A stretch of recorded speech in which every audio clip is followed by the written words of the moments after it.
Buenas tardes a todos. Eh, Mi nombre es Max Henry Chauca Salas y en esta oportunidad voy a exponer el tema del derecho laboral y la tecnología, el teletrabajo y el trabajo remoto en tiempos del COVID-19. Bueno, en primer lugar voy a presentarme. Soy candidato a magíster en Derecho del Trabajo y la Seguridad Social por la Universidad Nacional Mayor de San Marcos y soy miembro activo del taller José Matías Manzanilla. Bueno, mi presentación está dividida en tres partes. La primera de ellas es una parte introductoria relacionada con el derecho del trabajo y la tecnología, ¿no? Un panorama general para luego introducirnos al tema del teletrabajo y una parte final referida al trabajo remoto, que es una regulación especial del teletrabajo que surgió con el decreto de urgencia 026-2020, el 15 de marzo. Entonces, sobre la parte introductoria, el derecho laboral y la tecnología, debemos referirnos en primer lugar que, así como se menciona que la crisis económica ha acompañado a lo largo de la historia al derecho del trabajo, es la compañera de viaje del derecho del trabajo, como señala el doctor Carlos Palomeque López. Así también la tecnología ha acompañado al derecho del trabajo. Tanto es así que el propio origen del derecho del trabajo ha estado relacionado con los cambios tecnológicos derivados del industrialismo, ¿no? De las revoluciones industriales. Y para eso debemos mencionar brevemente lo que es el tema de las revoluciones industriales. La primera revolución industrial surgió a mediados del siglo XVIII con, con la invención de la máquina de vapor y también la introducción de los ferrocarriles. Y duró a lo largo del siglo XIX hasta finales del siglo XIX. Entonces, esto supuso un cambio en cuanto a la organización también del trabajo. Se comenzaron a hacer las grandes industrias, la, las grandes industrias y aparece también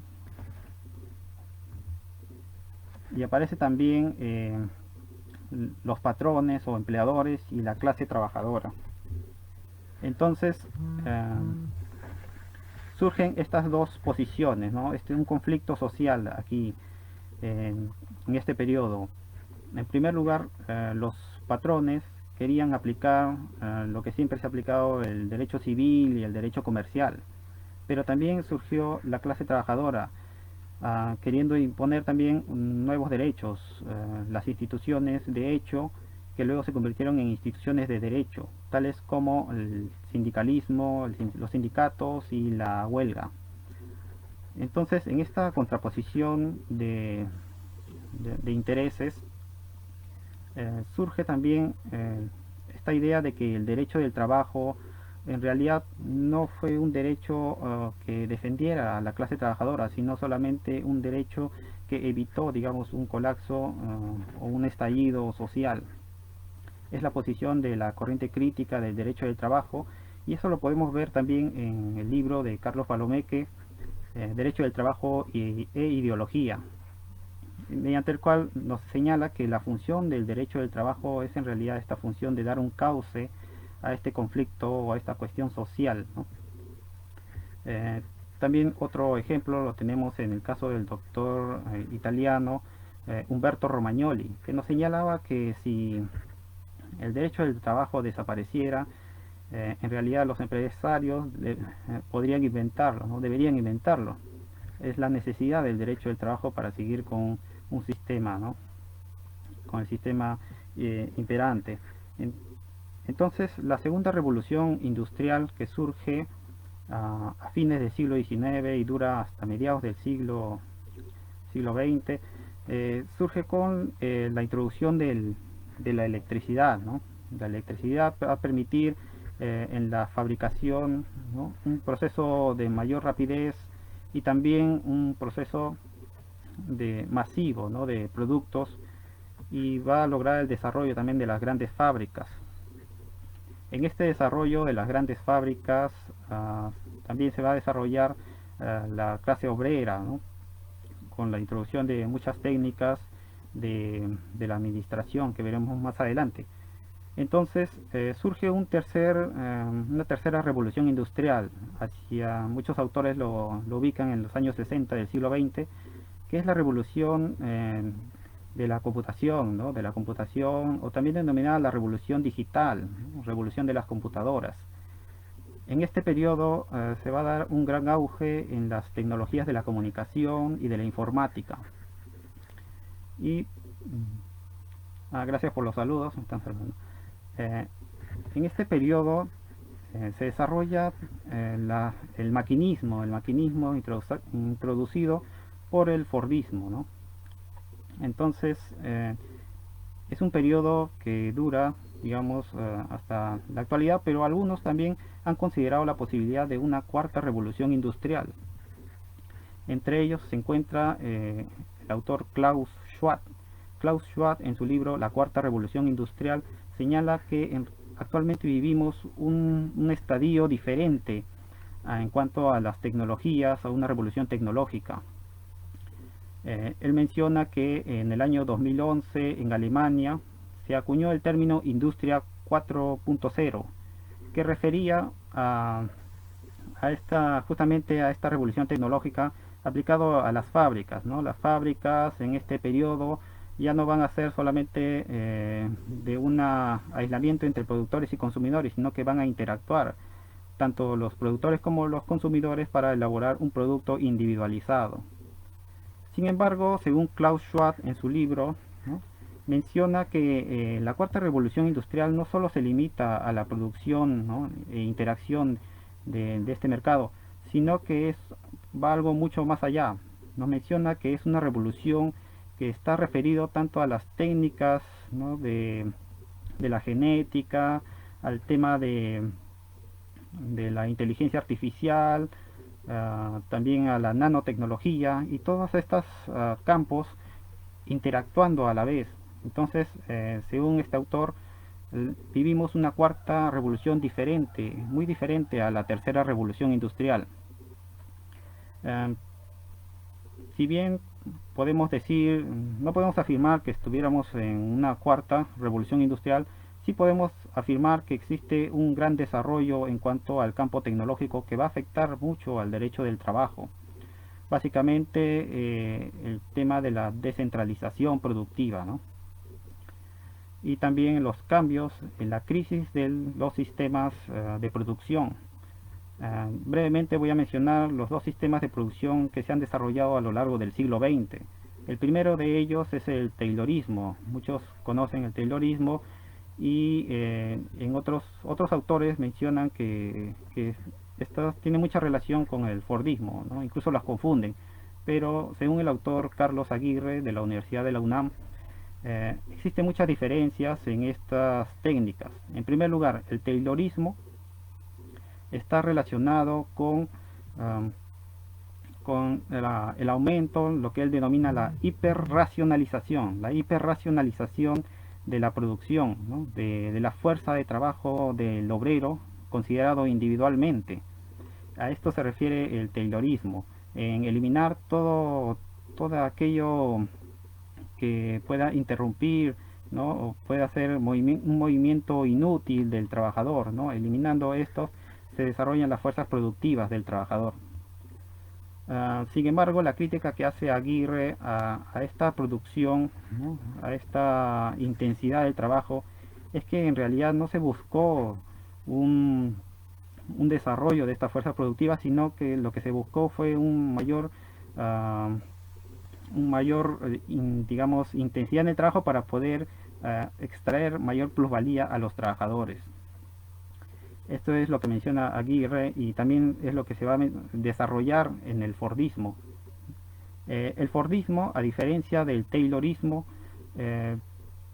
es un desarrollo también de las técnicas productivas, pero aplicando las máquinas, ¿no?, las maquinarias.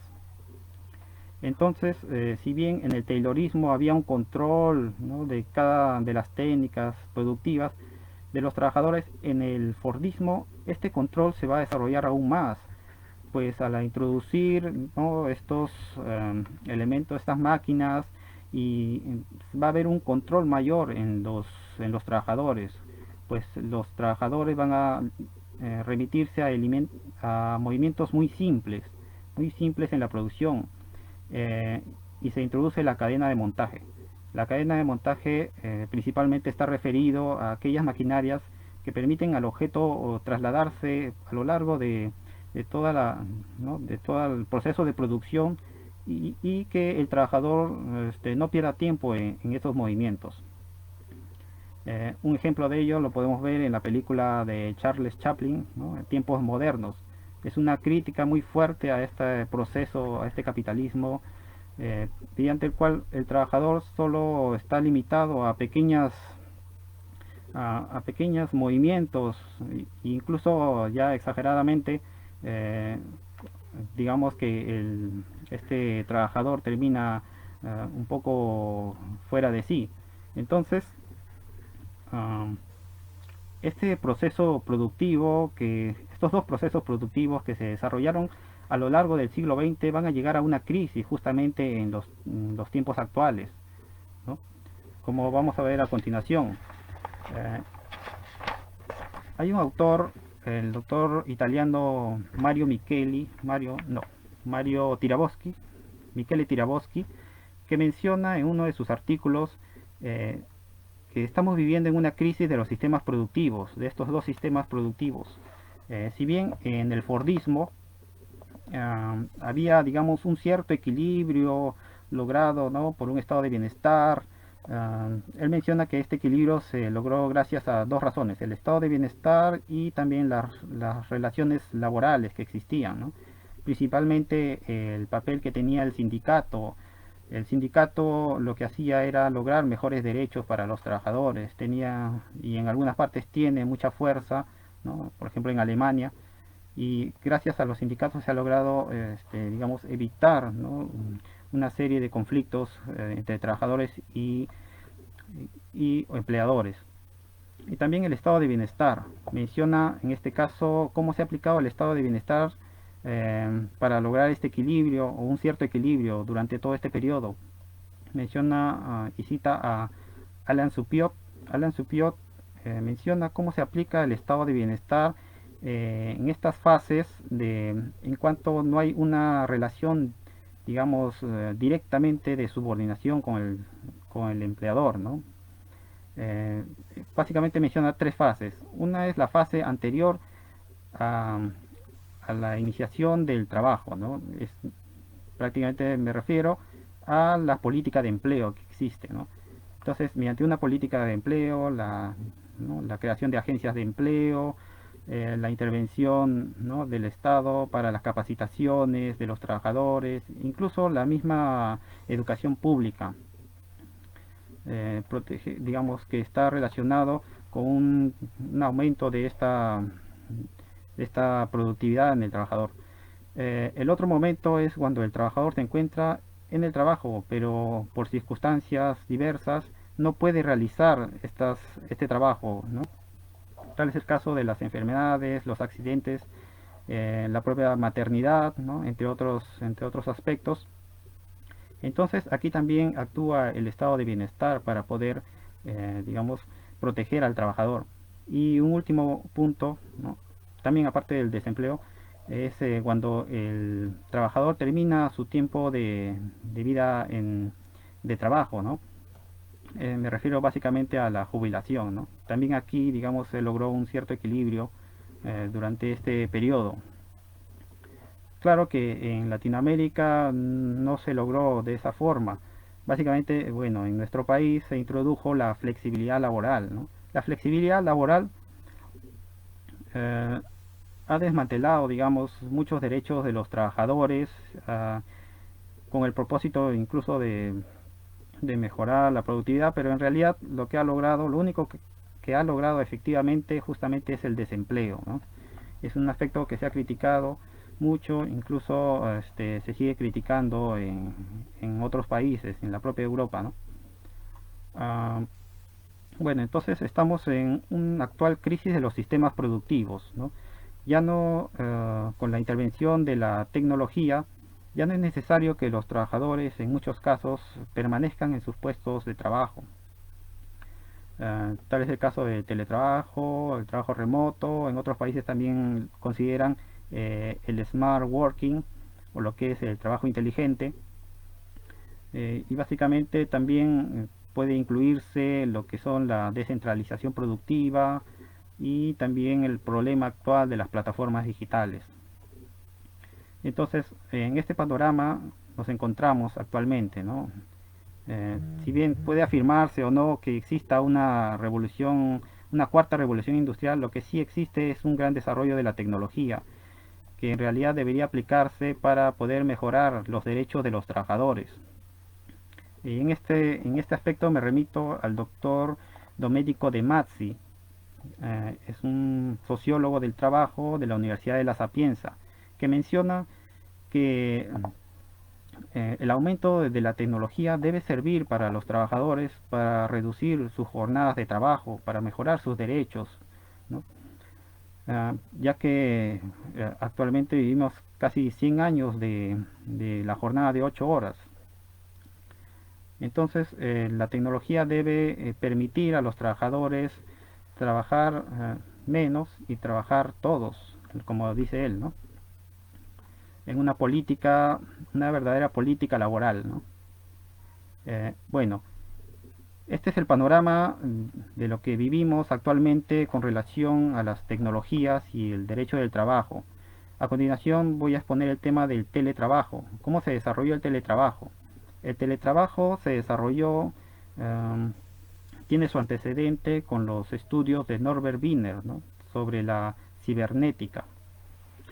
Pero su mayor desarrollo coincide con los años 70, básicamente en 1976, con Jack Niels, que va a acuñar el término, o va a difundir el término telecommuting o teledesplazamiento. Y básicamente se desarrolló en los años 70 en Estados Unidos como una reacción frente a la crisis del petróleo, ¿no? Entonces los empleadores vieron la posibilidad de que el trabajador ya no se desplace y pueda realizar sus labores fuera del centro del trabajo, ¿no? Entonces, el teletrabajo ha recibido distintos nombres. Ha recibido el nombre de trabajo a domicilio, trabajo en casa, trabajo flexible, pero el término que más se ha utilizado en Europa es el de teletrabajo, y aquí en Latinoamérica también. Entonces, el teletrabajo es justamente, no puede actualmente existir un único concepto de teletrabajo, ¿no? Hay tantos conceptos de teletrabajo como autores, ¿no? Pero sin embargo podemos diferenciar dos características principales del teletrabajo, según el doctor Juan Raso Delgue. Una característica principal del teletrabajo es que se desarrolla justamente fuera del lugar de la prestación normal de labores, es el centro de trabajo. Y la segunda característica principal del teletrabajo es el uso de las tecnologías de información y telecomunicación. Estas dos son las principales características que se utiliza para poder definir un concepto, ¿no? Para poder definir el teletrabajo. Y es lo que ha utilizado también la OIT, ¿no? Para su definición del mismo. Uh, Sobre el teletrabajo en nuestro país, debo decir que se ha desarrollado recién, hay una ley del año 2013, la ley 30.036, que hace referencia justamente a estas dos características del trabajo, del teletrabajo, referido a que el teletrabajo está relacionado, digamos, con el tema de una prestación de labores que se realiza fuera del lugar habitual del trabajo. En esta ley, que es muy pequeña, muy escueta, pero que fue luego desarrollado por el reglamento, el 017-2015-TR.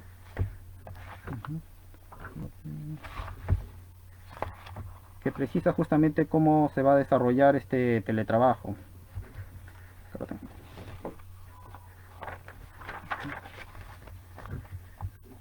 Entonces, lo que yo afirmo es que el teletrabajo en realidad consiste en un arma de doble filo, o lo que también Razodelge mencionaba, las luces y sombras del teletrabajo.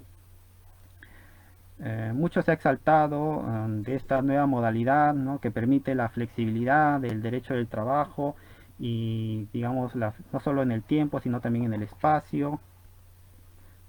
Permite conciliar la vida familiar, ¿no? Todos estos aspectos que denominan las ventajas del teletrabajo.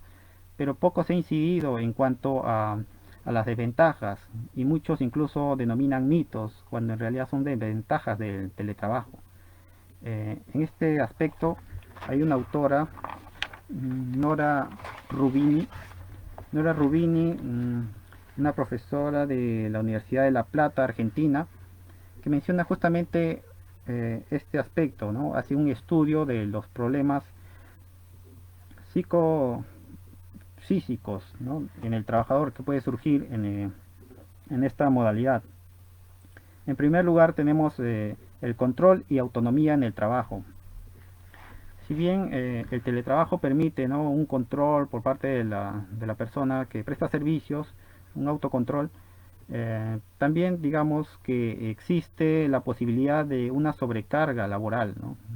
Si es que no se mide bien, el trabajador puede tener una sobrecarga general de sus actividades que van a derivar justamente en un estrés laboral.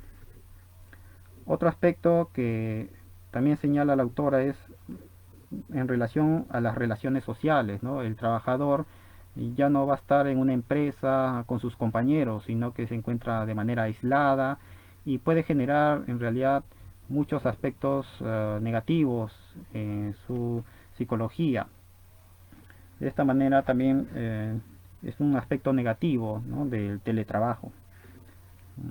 En algunas ocasiones se menciona también que el teletrabajador pudiera ir al centro de trabajos una vez a la semana o una vez cada 15 días para justamente evitar este problema. Otro aspecto que señala la autora Rubini es la flexibilidad, ¿no?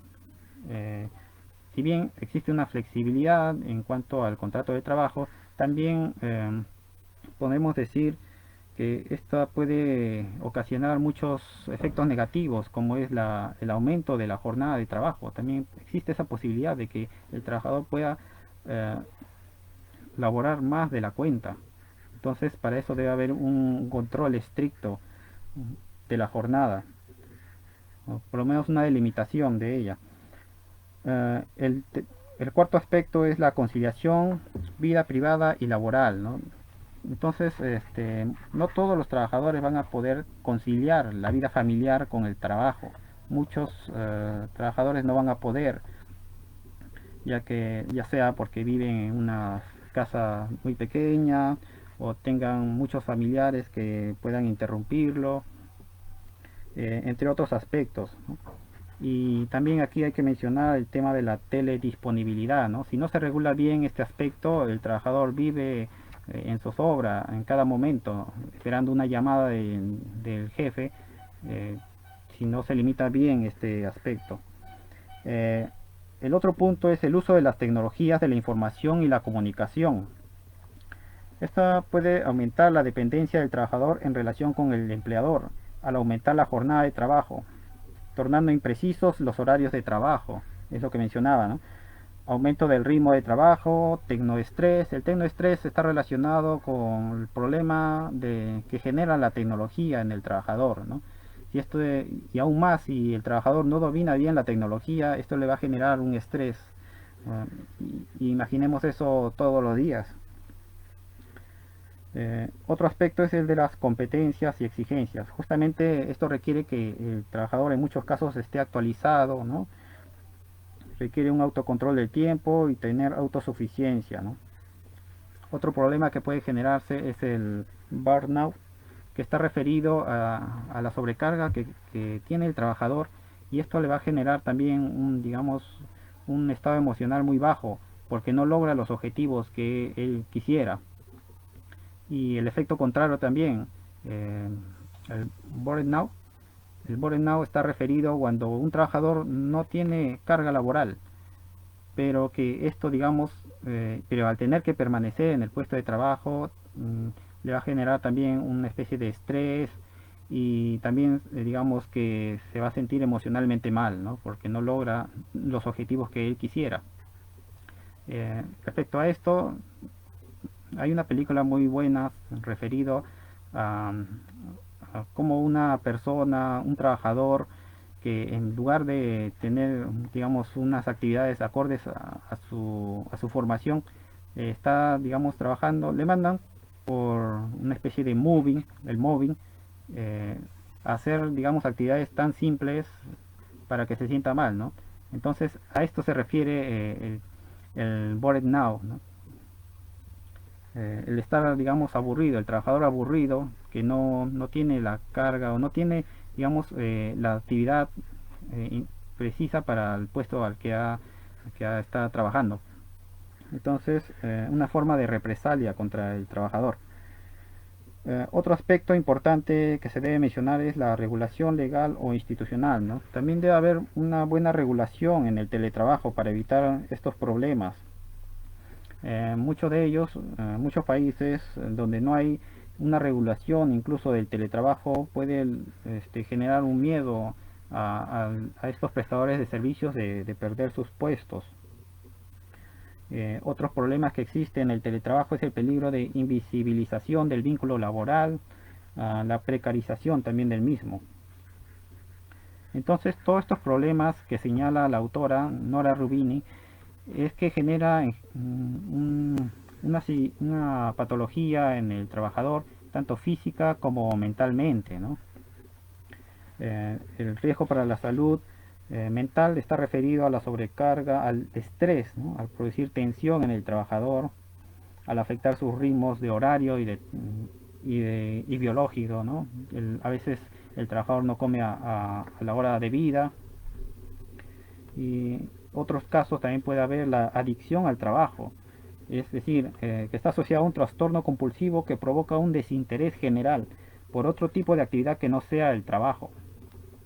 Perturbaciones psíquicas, ansiedad, irritabilidad, estados depresivos, etcétera, originados por la fatiga mental. También existe un temor, aburrimiento, sensación de aislamiento, conflicto de rol, entre otros, ¿no?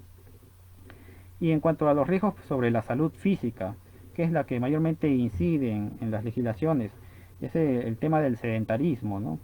Que favorece o agrava el riesgo de las enfermedades diversas. Puede existir también malas condiciones de tipo ergonómico. Puede provocar sensación de fatiga, dolores de cabeza, palpitaciones, trastornos de sueño, fatiga mental, estrés provocado por tensión y dolor muscular, palpitaciones, agotamiento, fatiga, sudoración, entre otros, ¿no? Entonces, hay que ver ambos lados de la moneda, como se dice. El teletrabajo no solo es beneficioso, incluso muchos dicen que es el nuevo modelo que se debe aplicar, ¿no?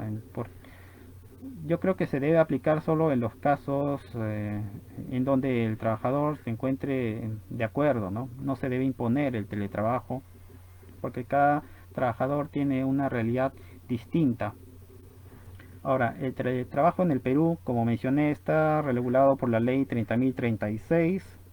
En su artículo 2 señala que se trata de un desempeño subordinado de labores sin la presencia física del teletrabajador en la empresa, con la que mantiene vínculo laboral a través de medios informáticos, de telecomunicaciones y análogos, mediante las cuales se ejerce a su vez el control y supervisión de las labores.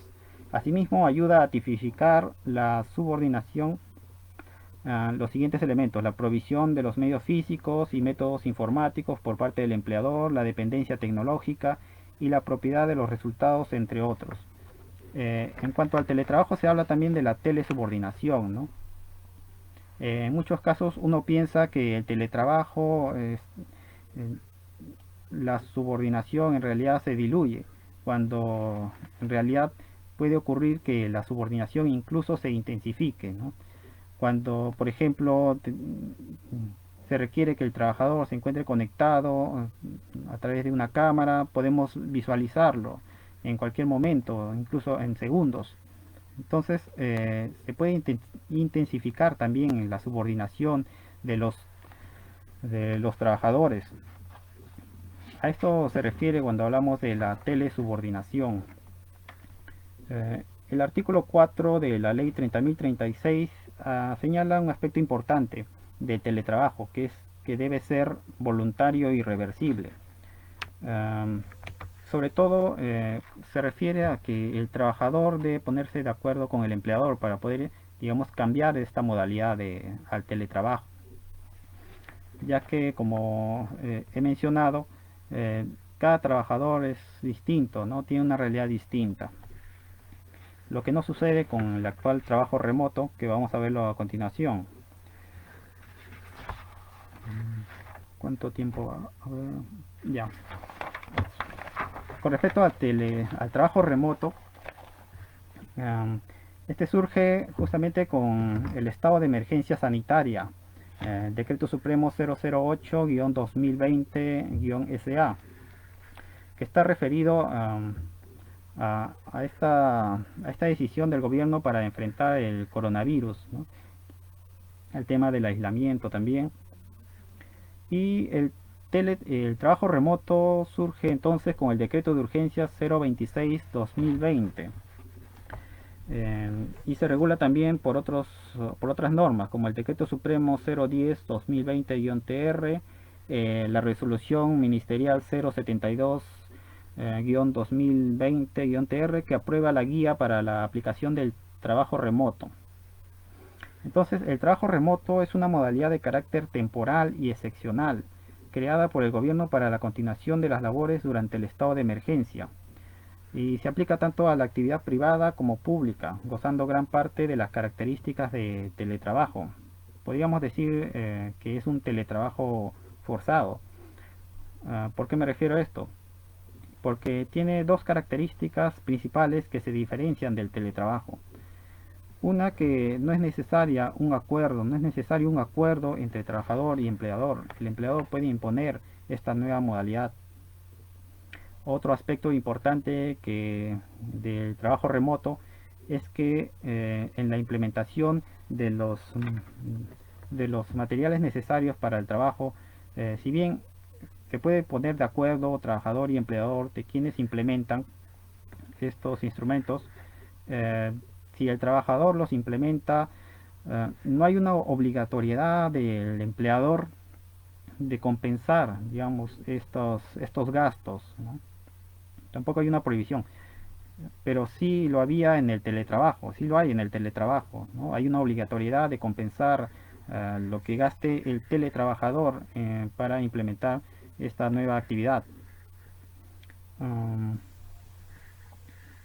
respecto al trabajo remoto, debo mencionar también que el tema de la voluntariedad es importante, ¿no? Incluso se menciona como un principio del teletrabajo,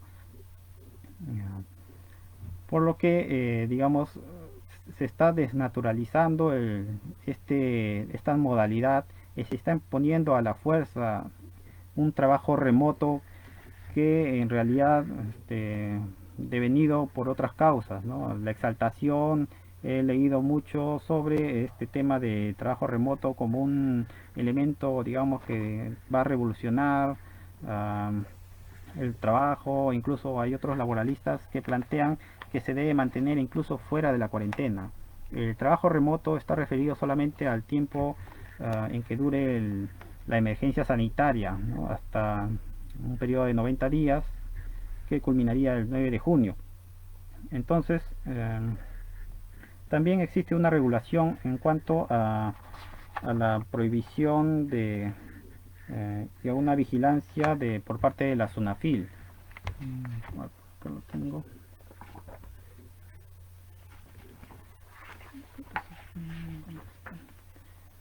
Con respecto al trabajo remoto, también salió una guía para la aplicación del mismo, ¿no? Que es muy interesante revisarlo rápidamente.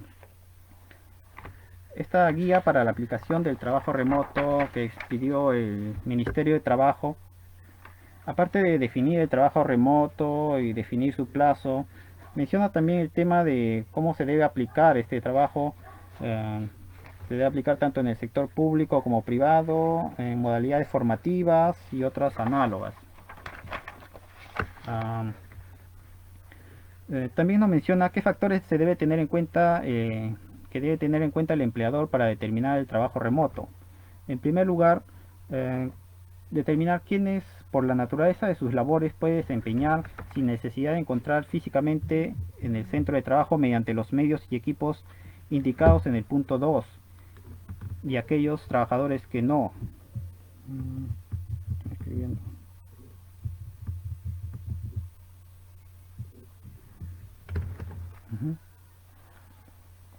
Por ejemplo, existen herramientas informáticas que permiten que algunas actividades administrativas de soporte o asesoramiento, contabilidad legal, ¿no? Tecnología, etcétera, pueden ser realizadas de manera remota logrando similares resultados. No obstante, hay actividades que requieren la presencia física del trabajador, como las labores de limpieza, vigilancia o producción en una planta industrial, entre otros. En este caso no es posible el trabajo remoto, por lo que en este caso se aplicaría un acuerdo entre las partes y también, por último, una suspensión perfecta, uh, según sea el caso, ¿no? Y por último también es importante señalar que la labor del empleador es identificar y priorizar a los trabajadores considerados en el grupo de riesgo por edad y factores clínicos que indica el documento técnico aprobado por la Resolución Ministerial 084-2020-MINSA. Um,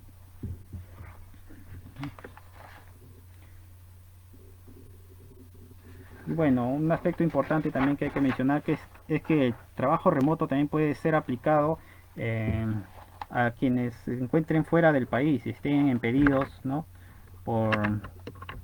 De ingresar al territorio.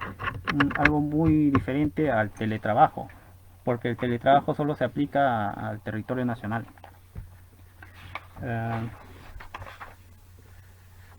¿Qué medidas especiales aplican en el caso de trabajadores de riesgo? En el caso de trabajadores de riesgo, se debe identificar y priorizar para aplicar de manera obligatoria el trabajo remoto. Si no es posible esto, entonces se aplica el decreto de urgencia 038-2020, que refiere a, a la posibilidad de aplicar también la suspensión perfecta, pero que ha quedado precisado luego con el decreto supremo 011-2020-TR, referido a esta negociación que hay entre trabajador y empleador para poder, digamos, ver qué aspectos se debe aplicar, ¿no? Incluso mencionan la aplicación del adelanto de vacaciones, la reducción de la jornada de trabajo, reducción de salarios, eh, o sea, prácticamente es una desnaturalización del derecho laboral, ¿no? El derecho de las vacaciones se desnaturaliza, ¿no? ¿Cómo se puede comparar una cuarentena a unas vacaciones, ¿no? Las vacaciones están referidas al disfrute del trabajador, a la posibilidad de viajar, entre otros aspectos. Entonces hay una desnaturalización también en ese aspecto y también de la remuneración, ¿no? La reducción de remunerativas, ¿no?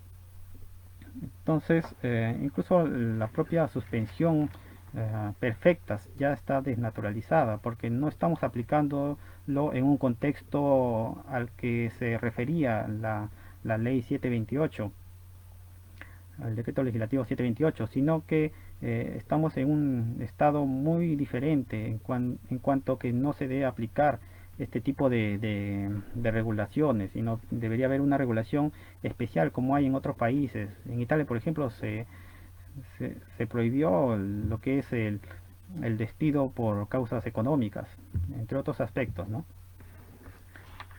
Debería haber leyes que realmente protejan a los trabajadores y no la legislación actual que justamente están sobrecargando.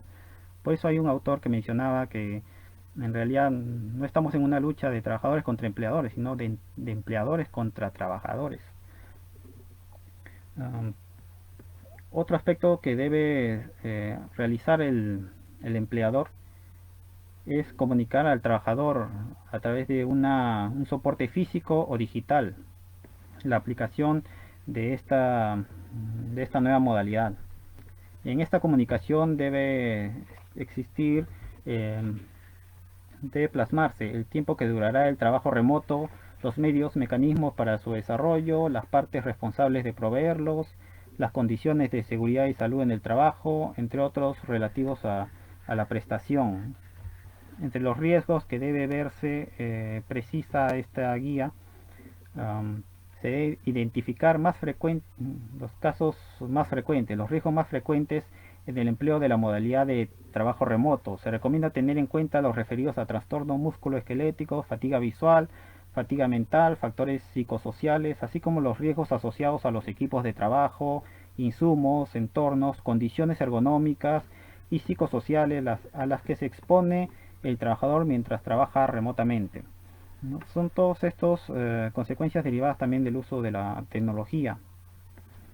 Debe otorgar facilidades para el acceso a sistemas, plataformas, ¿no? Brindar capacitación, es algo, ¿no?, obvio.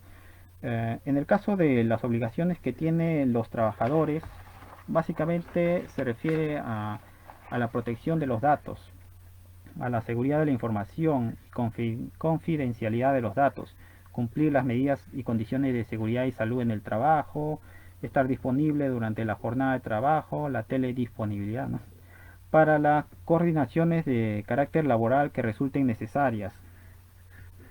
Entre otros, participar de programas de capacitación, informar a su empleador la manera inmediata cualquier desperfecto en los medios o mecanismos para el desarrollo del trabajo remoto a fin de recibir las instrucciones necesarias para brindar continuidad al trabajo remoto, cumplir con la prohibición de subrogación, ¿no?, entre otros. En cuanto a quién debe proporcionar los equipos y medios de desarrollar el trabajo remoto, sí lo mencioné, puede hacerlo tanto el empleador como el trabajador, ¿no?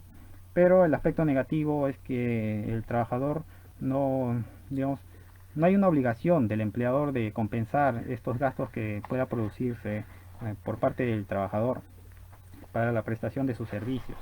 Un aspecto muy criticable, ya que, como menciona el doctor Thibault, en cuanto al teletrabajo, es que es una modalidad que se aplica a manera de prueba, ¿no? Entonces, todos estos aspectos de compensar los gastos debería ir por parte del empleador, y mucho más en el caso del trabajo remoto. En el caso del trabajo remoto también digamos que es una modalidad excepcional que se está implementando. Entonces, me parece que ahí está fallando la ley también en cuanto a que está favoreciendo a una de las partes y no a los trabajadores.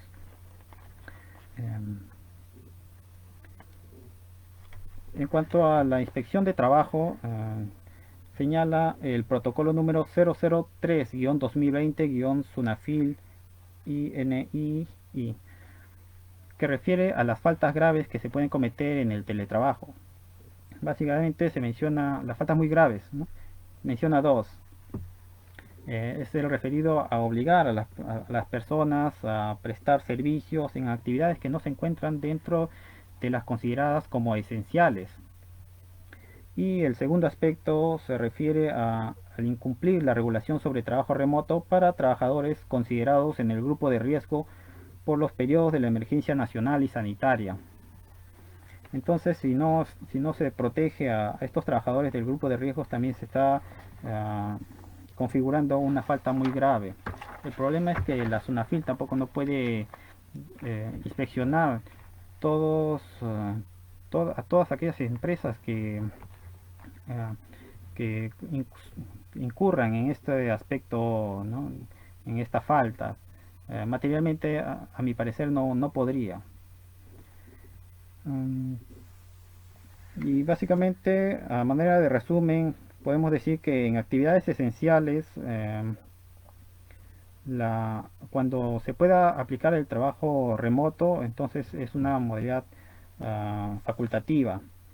En casos de grupos de riesgo sí es obligatorio. Eh, Cuando no se pueda aplicar el trabajo remoto en actividades esenciales, en este caso no se logra aplicar y entonces debe haber una negociación entre trabajadores y empleadores para ver qué es lo que se va a aplicar en este caso. En los casos del grupo de riesgo igual, ¿no? Bueno, básicamente eso es un resumen de lo que dice esta guía de aplicación del trabajo remoto, que debe ser actualizado con los últimos decretos referidos a la suspensión perfecta de labores y otras posibilidades como el adelanto de vacaciones, reducción de remuneraciones y reducción de jornada de trabajo o variación, ¿no? Um, Hasta ahí voy a ver si hay algunas preguntas. Luis Serrano Díaz. um,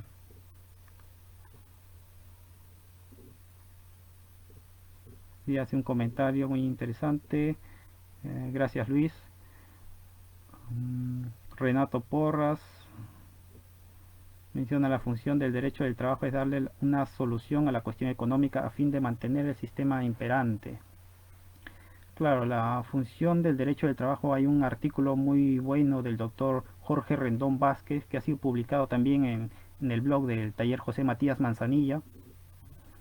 Básicamente se refiere a este aspecto, ¿no? De cómo se debe regular el derecho del trabajo, también con la participación de los trabajadores, ¿no? En las empresas, la gestión de las empresas, que sí hay en otros países como Alemania. Y si vemos, por ejemplo, en el términos de seguridad y salud en el trabajo, donde los trabajadores también participan junto con los empleadores, también debería ser aplicado así en la gestión de las empresas.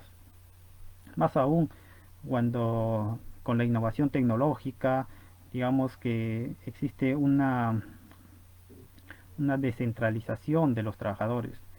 Se debe involucrar también a los trabajadores en esta actividad. Uh, David Camarena Calero. Saludos Renato, saludos David. Yo recién estoy manejando este sistema, así que voy a demorar un poco. Saludos Max, sería bueno ahondar en el registro de las horas en el teletrabajo y en el trabajo en sobretiempo. Muchas personas advierten que desde el inicio de la inmovilización social obligatoria han tenido que elaborar más de 8 horas diarias sin la justa retribución conforme a la ley. Claro, es el problema que he estado mencionando sobre la extensión de la jornada de trabajo. Es muy difícil en este caso controlar una, digamos, el horario de trabajo si es que no se está utilizando, por ejemplo, un medio tecnológico como es la computadora. eh, pero también controlarlo de manera excesiva, digamos, haría totalmente lo opuesto, es decir, una subordinación, un control total del trabajador. Entonces, las leyes deben regularse de acuerdo a la forma de trabajo que está prestando, ¿no? El servidor. Mencionaba una ley acá, el decreto legislativo 855-4. Ha tenido que elaborar más de 8 horas diarias. Lo importante es aquí que se acredite que ha estado elaborando más de 8 horas. La idea del teletrabajo en este caso es apuntar a un objetivo, ¿no? Que se logre digamos, un trabajo y que este trabajo, digamos, represente también un determinado tiempo de producción. Entonces, en base a eso también se puede ver que se está, digamos, uh, sobrepasando estos límites de las horas en que se presta el trabajo, ¿no? Entonces, toda, digamos, objetivo que se trate en el teletrabajo debe estar de acuerdo también a las horas que necesita el trabajador para realizarlo. En ese aspecto sí se puede controlar. Daisy menciona, Muchas gracias Daisy por los saludos. Eh, Eric Ugarriza. Despido el periodo de prueba en época del COVID-19.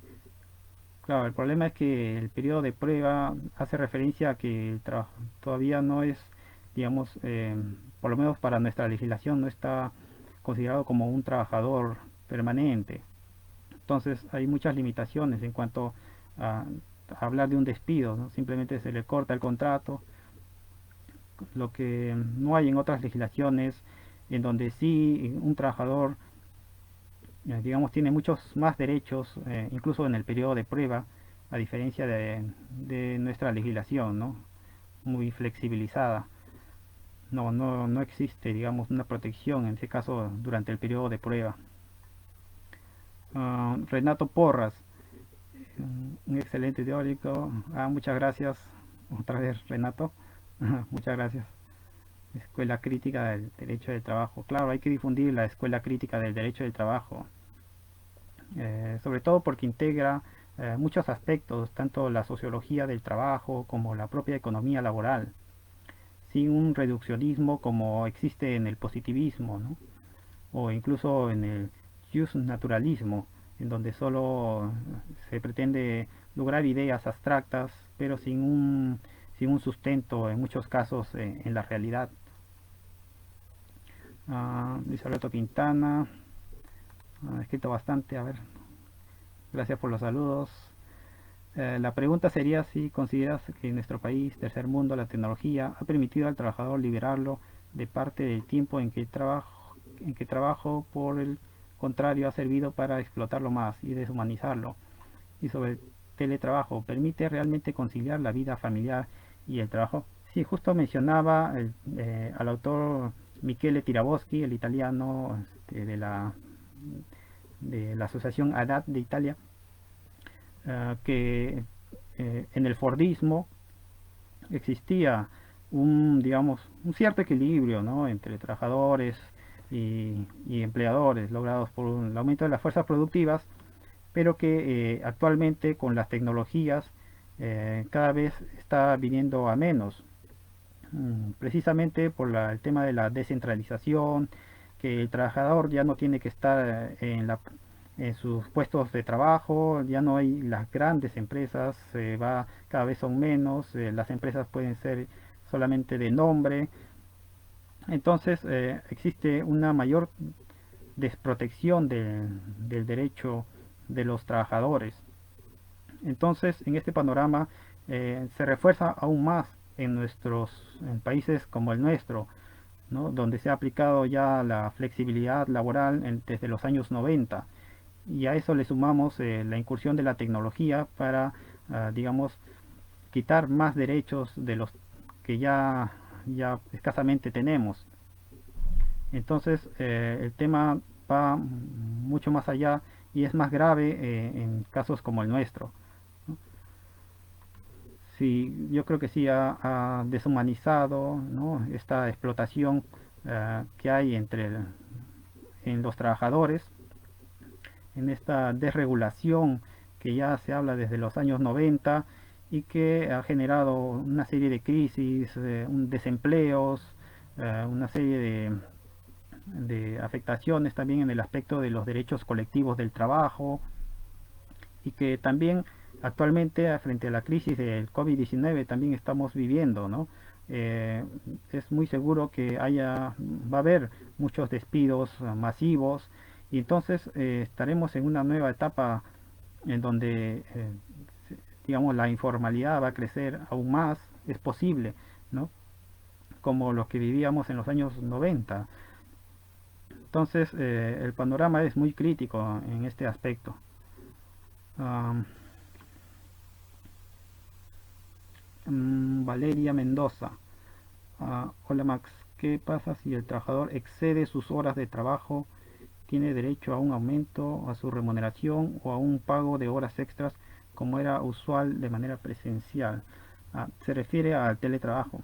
Bueno, bueno, también trabajo remoto. Eh, la ley menciona que se debe precisar el tiempo de trabajo que que está, digamos, que va a prestar los servicios el trabajador.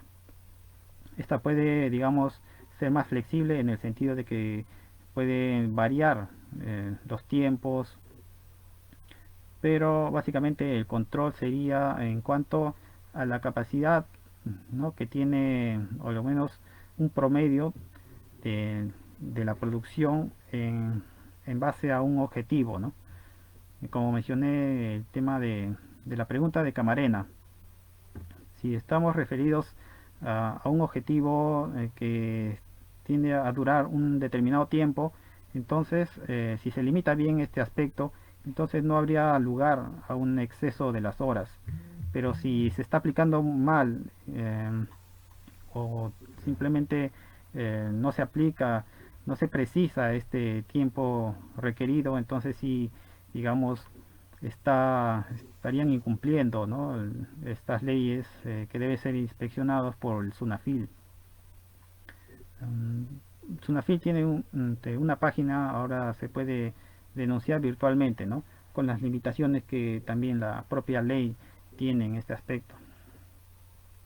Um, audio. Rosenberg Campos. ¿Puede una empresa enviar a una parte de sus empleados a la suspensión perfecta y otra a vacaciones adelantadas? Habría que precisar qué empresa se está refiriendo, ¿no? Una empresa puede, por una parte, a sus empleados a suspensión perfecta. En este caso de la suspensión perfecta debe ser negociado. Antes de aplicarse de negociarse con el trabajador y ver otras posibilidades, ¿no? En último caso se aplica la suspensión perfecta. Otras vacaciones adelantadas igualmente, ¿no? Los trabajadores han debido seguramente aceptar estas vacaciones adelantadas, que como dije ya se desnaturaliza en realidad, ¿no?, los fines de las vacaciones, pero que es lo que está regulado en la ley actualmente, ¿no?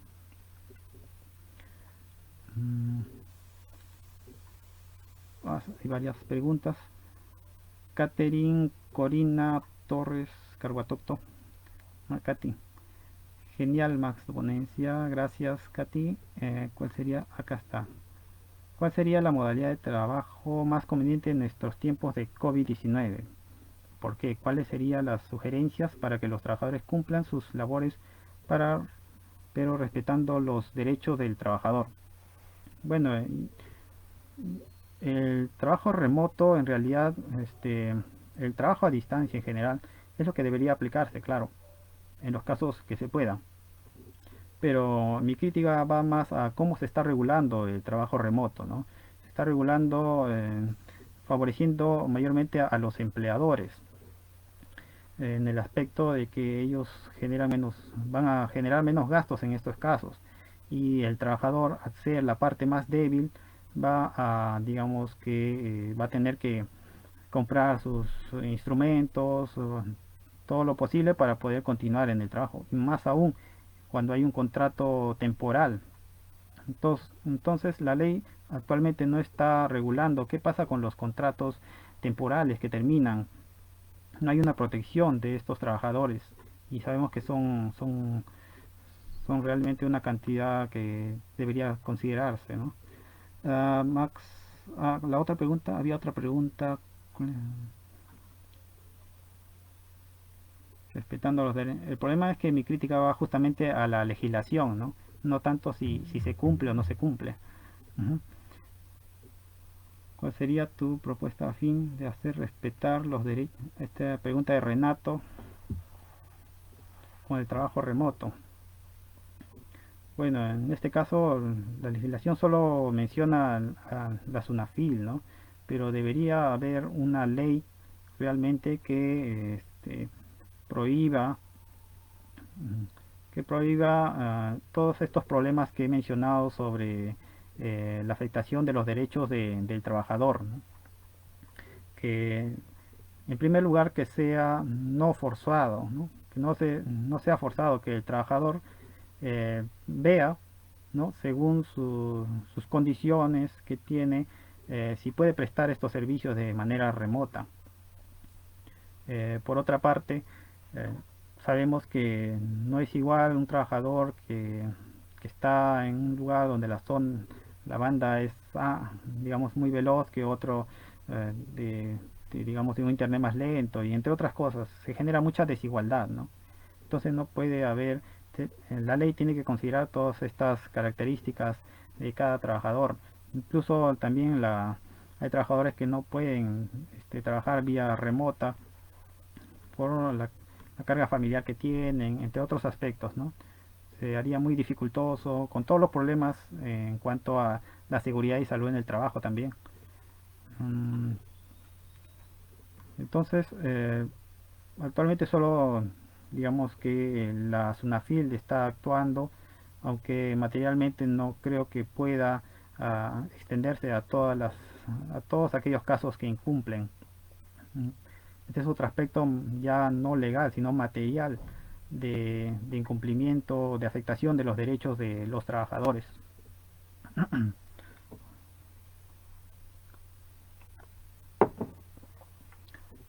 Mm, Daisy Noelia Eleonor. Excelente ponencia, Max. Muchas gracias, Daisy. Mi pregunta es la siguiente. ¿Cuál crees que es la viabilidad de los protocolos que se emitan para las actividades que se reactivarán en la fase uno? ¿Crees que las medidas del grupo de trabajo encargado en su emisión está siendo adecuada a nuestro contexto? ¿Se está generando protocolos sin concordancia con nuestra realidad? Bueno, yo estoy de acuerdo contigo, ¿no? Estos protocolos para ya el inicio de actividades se puede entender como una presión por parte de las grandes empresas en continuar con sus intereses económicos, porque actualmente vemos como muchos hospitales ya están colapsados, cómo se puede atender a los futuros contagios del COVID-19. Incluso hay muchas protestas que se ven en internet sobre el caso de los médicos, están protestando en muchos hospitales. Entonces, yo creo que es muy pronto este inicio de actividades, sea en fases, debería, digamos, por lo menos veo que debería postergarse, ¿no? Estimado Max, Javier Enrique Serna Díaz. Estimado Max, ¿podríamos decirnos el nombre de la película sobre el acoso laboral que mencionaste? Es una película italiana, pero creo que está también traducida, que se llama um, mobbing, se llama mobbing, que es mobbing es el acoso en el trabajo, es un término inglés y digamos es una película basada en la vida de una trabajadora en una oficina, ¿no? Que en vez de subir en sus puestos de trabajo, en realidad a fin de que ella, digamos, se dé por, o mejor dicho, renuncia a su trabajo, entonces la comienzan a acosar y digamos, se les da trabajos muy simples, está al lado de una copiadora solo vigilando, está sentada todo el día. Entonces, todos estos hechos configuran, digamos, un hostigamiento o un mobbing, ¿no? Mobbing laboral. Así como hablamos, por ejemplo, del bullying, en el caso del trabajo se aplica el mobbing, ¿no? Que tampoco no está muy regulado en nuestro derecho del trabajo. Solo en nuestra legislación está regulado el tema del hostigamiento entre empleador y trabajador, pero no dice nada del hostigamiento que hay entre los propios trabajadores, tal vez incentivados por el propio empleador. Es un tema muy amplio que debería también desarrollarse. Muchas gracias por la pregunta.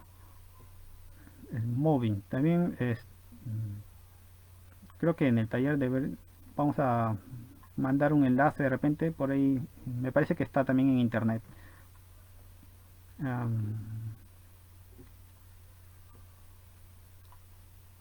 ¿Qué podría hacer? Me pregunta Saxa Centeno. Hola Max, ¿qué podría hacer los sindicatos para fortalecerse en un contexto de teletrabajo?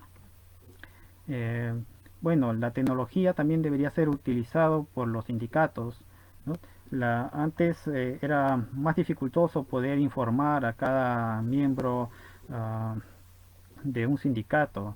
Ahora con la tecnología es mucho más fácil, se utiliza el WhatsApp, am, las grandes concentraciones que existen, por ejemplo, las grandes protestas en Chile se logran gracias a la tecnología, a la comunicación, a ver ¿no? Programar un evento y estar todos presentes. Eso, bueno, también es importante el uso de la tecnología para los sindicatos. En el caso del teletrabajo, debería también regularse la posibilidad de que el trabajador pueda ir también, no desconectarse totalmente de la empresa, sino que debería ir también en ciertos días para que pueda, digamos, estar junto con otros compañeros para no desincentivar también el derecho al sindicalismo, los derechos colectivos en general. Pero obviamente un empleador no, no le conviene esto, ¿no? Entonces, el papel del sindicato en el uso de las tecnologías es muy importante para poder mantener informado a los trabajadores y también poder concentrarse frente a futuras huelgas, futuras protestas. Um, y bueno, también es importante el cambio legislativo para poder fortalecer lo que la propia Constitución reconoce, el derecho de sindicalismo, de la huelga, ¿no? Algo que la legislación en realidad hace todo lo contrario, desincentivar los derechos colectivos de los trabajadores.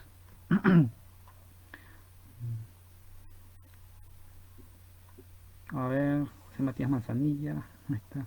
Están compartiendo un artículo que escribí hace unas semanas sobre justamente el trabajo remoto y este papel de doble filo que hay para los trabajadores, ¿no? Gracias por sus comentarios, gracias por sus saludos y bueno, sería hasta otra oportunidad. Quedo muy agradecido con el taller Manzanilla. Eh, Debo informar también que pronto vamos a sacar una nueva revista, la quinta revista de Derecho del Trabajo y Seguridad Social, en la que escriben importantes laboralistas, no solo nacionales, sino también extranjeros, que siempre nos colaboran para poder informar a todos los trabajadores acerca de los derechos que existen en el país y en el mundo, ¿no? Cómo se va desarrollando. Bueno, agradezco a todos y será hasta una futura oportunidad. Muchas gracias.